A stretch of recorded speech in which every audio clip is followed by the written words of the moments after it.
So what is all this de-escalation talk really? Well, at its core, it's about being a pressure release valve. You know what I'm talking about. It's having the know-how to bring the temperature down in a charged situation.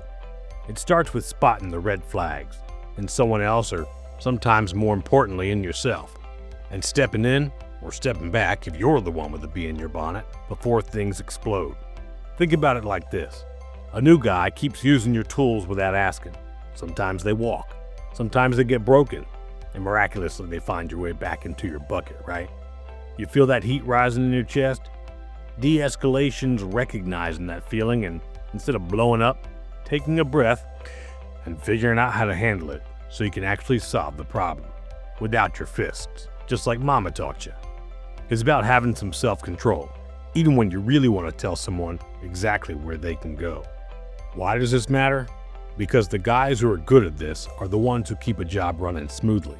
They're the fixers, the peacemakers. They can solve a problem without creating 3 more. Ever notice how some guys and gals seem to be magnets for drama, while others can walk into a tense situation and calm it down with just a few words? That's the difference. That's de-escalation. It's the difference between throwing gas on the fire and being the fire extinguisher. All right, let's break it down further, because this isn't just some fluffy concept, it's a practical skill. First, you've got the internal and the external. That's what's hidden versus what shows up on the outside. The internal part's all about you managing your own head.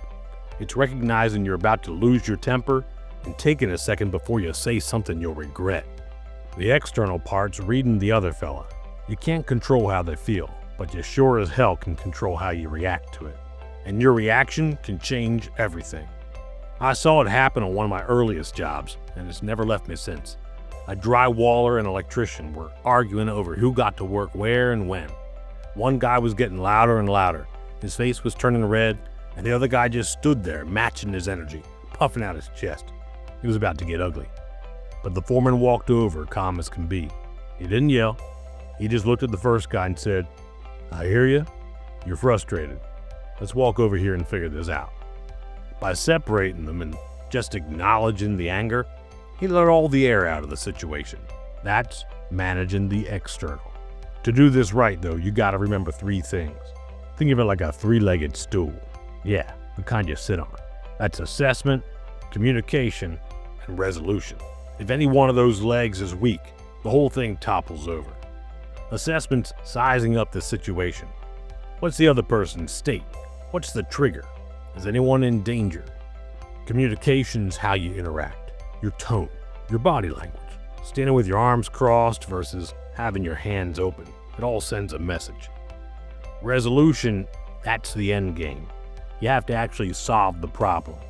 Unresolved conflicts like a faulty valve. It'll just build up pressure until it blows again later.